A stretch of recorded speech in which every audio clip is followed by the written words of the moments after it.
as far as I can see, it was not put out in Arxiv quite long ago. It's very recent. So essentially what this paper does is it can, uh, it generates mesh representation of two human bodies in an attempt to represent close interaction between two individuals. So the contributions are presenting the first generative model of a pair of 3D people in close social interaction, a novel approach for reconstructing 3D human meshes from images without relying on ground truth contact annotations. So a bit of a background before I get started on the main method. So SMPLX, SMPLX, as far as we are concerned in this paper, is a differentiable function that maps pose parameter and shape parameter and the expression parameters to meshes consisting of these 10,475 vertices. So essentially SMPLX takes the three inputs I specified, the pose, shape, and expression, and in the end creates a human mesh that looks like this, representing the pose, shape, and expression parameters given. And in this work as well, the parameters follow the convention of the SMPLX. And I'll briefly also discuss the denoising diffusion model, since this is also used in this paper. So to explain very briefly, let's say you have an image similar to the one on the right, and what happens in diffusion is we have a forward process and a backward process. In forward process, we gradually add noise, Gaussian noise, in small steps for up to step t, so that by the end the images completely looks like Gaussian noise. And in the backward step, which would be in this direction, the objective of denoising diffusion model is to well, create a slightly denoised version, like predict the denoised version instead. So to go into a bit of a detail on the backward process, let's say we have a slightly denoised, a slightly noised image here at xt. We feed that image into this unit structured model along with the time embedding. So the time embedding is supposed to represent sort of at what stage of noising process the diffusion, the input image is. And the denoising unit is supposed to predict a sort of cleaner image, and quite similar to the forward step, the backward step is also Gaussian distributed, and throughout for every step from T1 to 1 to T, it's the same denoiser that gets used in loop of sorts. So, and what conditional diffusion models do. So, so far, basically what it stands is by the end of training, what diffusion models are capable of doing at inference is quite similar to GANs. You can sample from this a random normal distribution, and the denoising diffusion model maps that noise into a realistic image that sort of looks similar to the images of the training data. But you sort of, this is not of much use to us, since like the output is sort of random, and we don't know how, well, we don't control the output of sorts. So, which is why we have conditional diffusion models, where we where we input the, along with the time embedding, we have another condition so that another conditional input, which is supposed to guide the denoising process so that the image looks like the way we want it to. So this guidance can be in the form of text embeddings or image embeddings. One popular conditional diffusion model that many of you might be familiar with would be stable diffusion, where as a guidance or the conditioning, the output is supposed to be guided through text inputs that look like this, so that the denoising process from the latent space, sample latent space, is looks how we want it to, as looks how it's described in the text and prompt input. So now getting back to the main method of the paper, it's called Buddy. They named Buddy. What Buddy does is, well, the end goal, like I said here, is to be able to generate 3D meshes that would 3D meshes that would look like how people are interacting in a scenario. And to describe that scenario, we will use the SMPLX input parameters.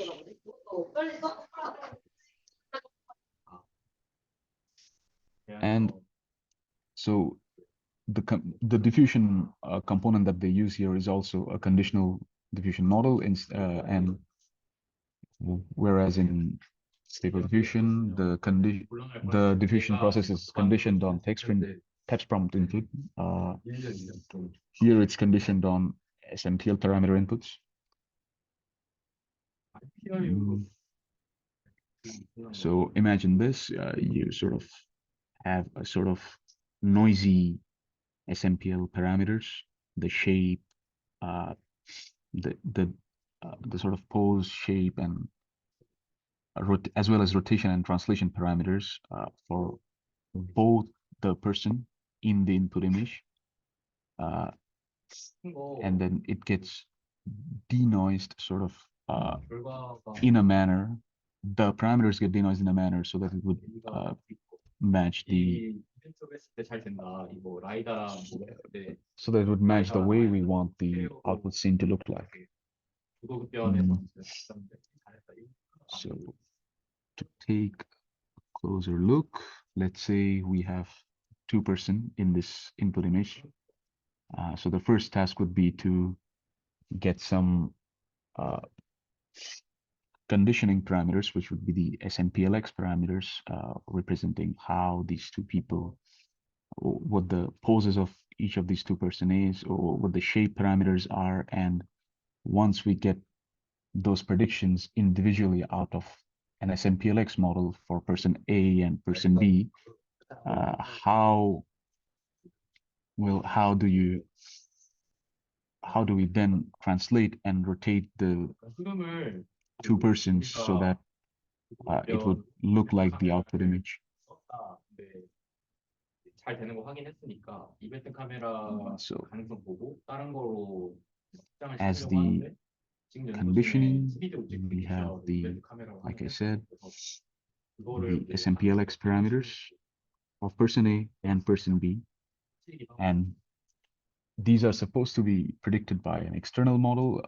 In this paper, they use BEV, which takes an RGB image and predicts this estimate CH, the BEV estimate.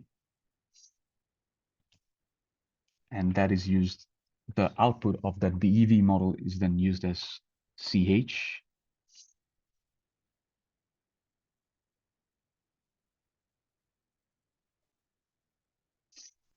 So, yeah. And so to go through this in more detail, first as an input to the diffusion component, the diffusion, by the way, the denoising architecture here is just a transformer encoder. So first we sample the shape pose and those translation rotation parameters from the noise. We have the time embedding T, and we feed the conditioning inputs as well, which would be the output of BV, and then we do tokenize them, and we also do the embedding like we usually do in transformers, and then we add separate embedding to each of these parameters, depending on whether it's on person A or person B. And then depending on which specific parameter is, we add parameter specific embeddings as well. And then finally, the transformer outputs predicts, and then those are mapped back to the sort of those SMPLX format parameters, denoise SMPLX format parameters of sorts. So, yeah, so here is what the loss would be like for DDN. The D in this loss equation, the X naught would be the original sort of denoise parameters or the ground truth parameters, and the D here represents the denoising component, which would take the noised input as well as the conditioning CH and the time embedding. And of course, we compare with the ground truth and the losses applied on the DDM module. And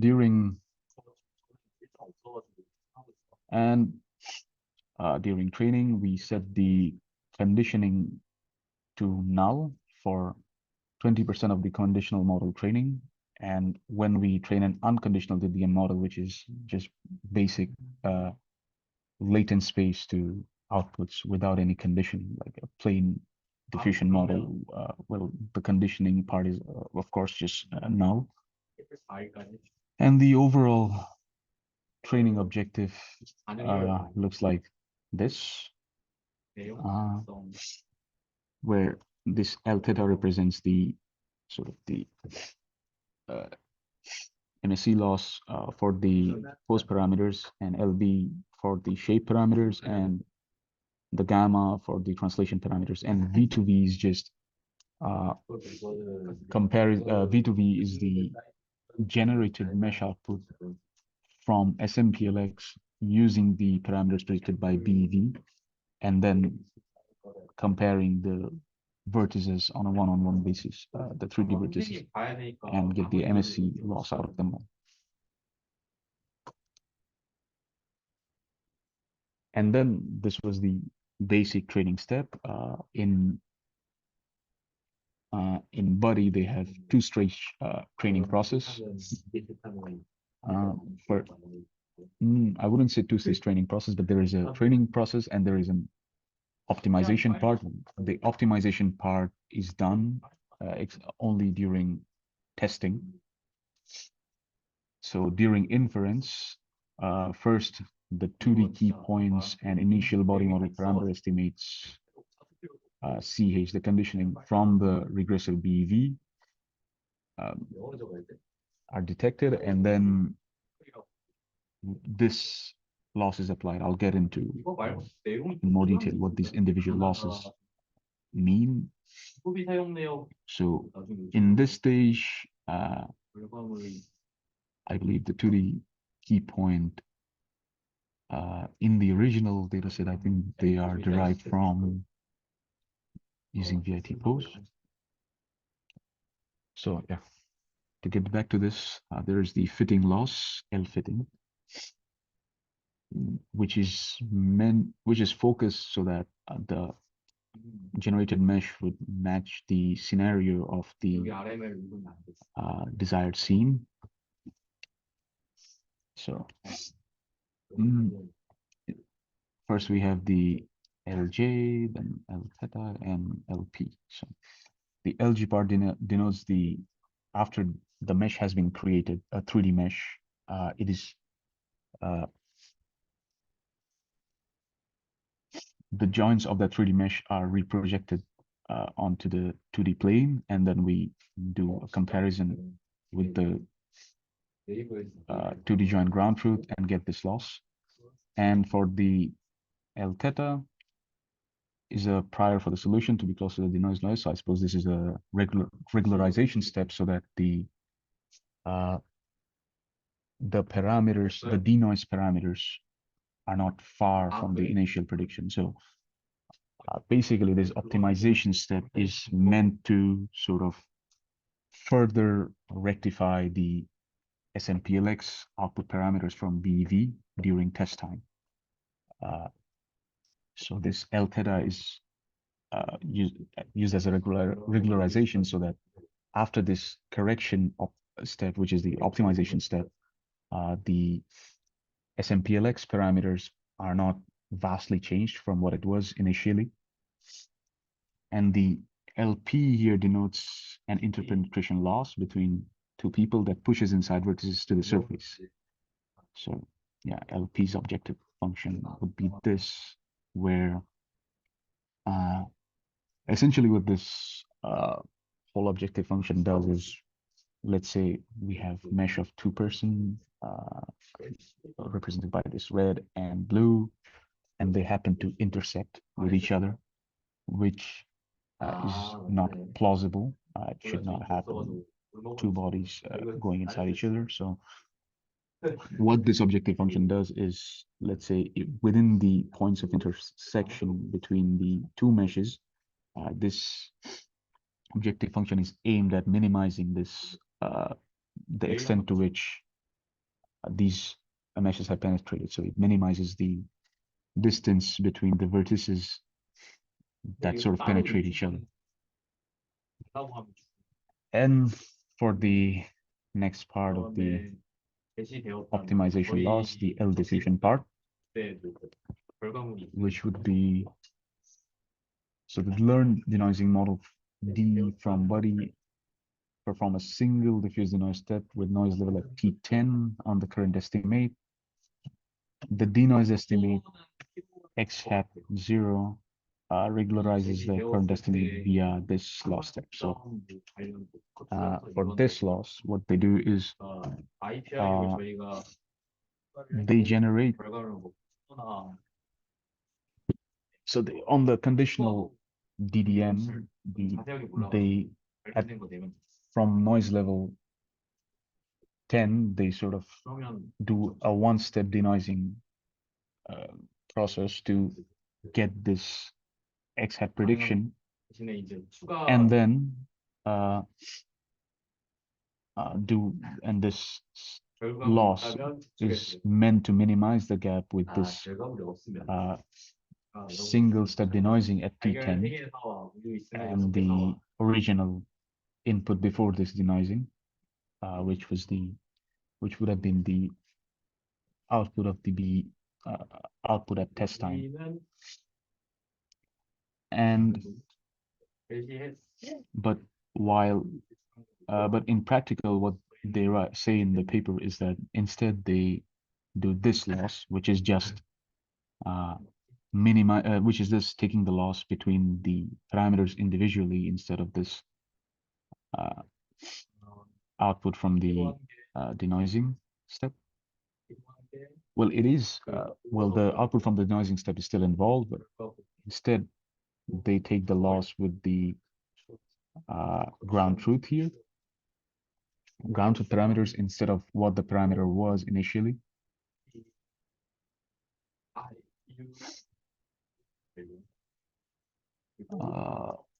So this whole optimization step is just about adjusting the SMPLX parameter outputs from the already trained model. Now for the experiment section, here are the datasets used. They use 3 datasets: Flickr Fits, CHI3D, and HI4D. Flickr Fits images show interacting humans collected from Flickr with discrete human-to-human contact annotations. This is a dataset they create themselves, the Flickr Fits. What they claim is that since typically these 3D human interaction datasets are usually quite artificial. They're shot in lab environments and do not quite represent how two people tend to interact under normal scenarios in natural conditions. So they create this data set out of Flickr signature data sets, and they get the SMPLX ground truth annotations for this and create this Flickr fits data set. And CHI3D and HI4D are already existing data sets, and they represent various actions. Like CHI3D has scenes where two people are hugging or kicking, and HI4D has actions like hugging, dancing, and fighting. During training of the conditional DBM, all three data sets are used together, and 60% of the training samples come from Flickr fits, and CHI3D and HI4D get 20% each. And this is they claim, since this is the first model that sort of considers two humans interacting in close proximity. No previous models exist that does directly this, that can sample data from a latent space where representing two humans interacting in close proximity, basically. So they just compare with some baselines, which are different variations of their training approaches. So the first variation they have is they call it the transformer variation, where basically they are not doing this fold denoising thing, and instead the denoising network, which is just a transformer encoder, they train this model so that the transformer part directly outputs the rectified SMPL, sort of directly outputs the SMPLX parameters instead of going through multiple steps of denoising, like in diffusion. And the body generative part is just basically, this part is just training the conditional DDIM as it usually is, but skipping over all the optimization step at test time where it rectifies the output of the conditional DDM. And the contact heuristic setup replaces the L diffusion loss part with a simple heuristic where instead of calculating this, they just take the minimal distance between the two bodies and include the other part of the optimization loss, the L fitting loss, and just use these two losses instead to rectify the SMPLX parameters.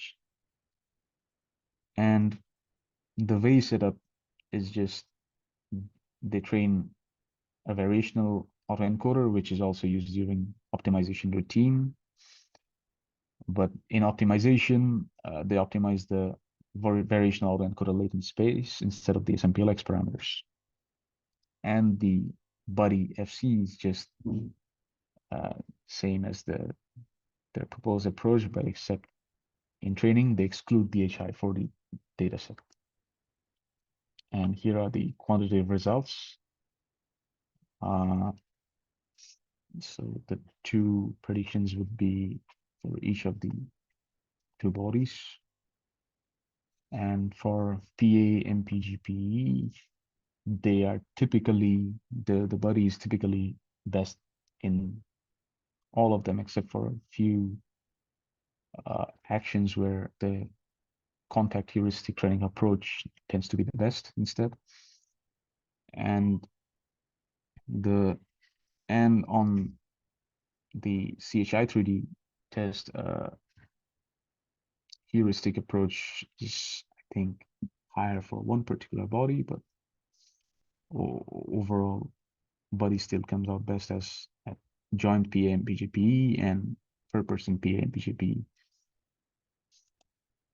And these are the generated samples from the unconditional module of sort of the unconditional version of this proposed approach, where the DDM, the denoising diffusion model, is not a conditional one, but instead just maps from latent space to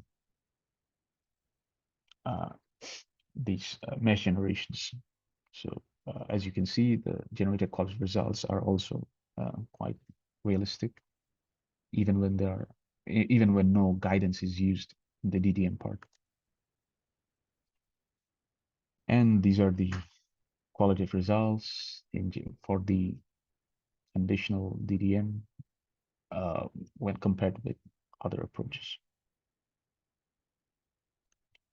So that's it from me. If you don't have any